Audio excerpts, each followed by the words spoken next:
Portland tonight, hundreds of people gathered on the Hawthorne Bridge to protest the Senate's vote to acquit. Our Jennifer Dowling was there and is live tonight now to show us what happened on the bridge. Jen? Good evening. Nearly 300 showed up on the Hawthorne Bridge behind me to protest that Senate vote and to call on lawmakers and members of the public to hold the president accountable.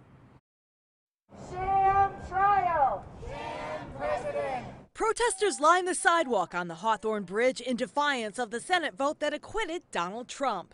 It's very clear that the Senate is complicit. They're trying to aid Trump in his cover-up. Some held signs calling for Trump's removal. Others carried miniature versions of the large Trump baby balloon. Donald Trump has got to go! I'm out here because I think what happened in Washington today was a disgrace. Eric Meyer is a lawyer and says he felt the need to speak out about the way the Senate trial was conducted.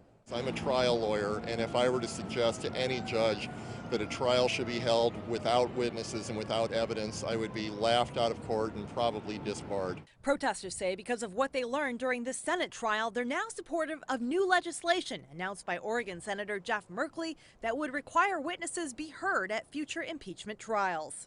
I hate that it's necessary, but I think it's a good idea.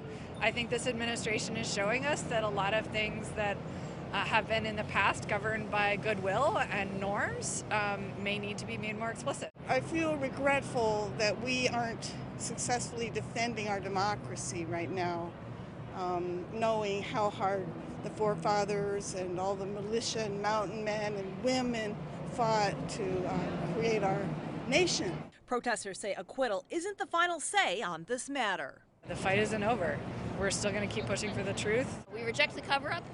The American people want Trump removed, and we will remember in November.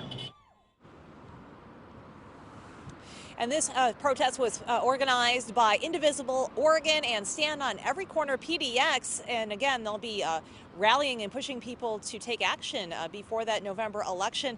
This protest wrapped up peacefully without incident. Back to you. Jennifer Dowling live for us tonight. Thank you.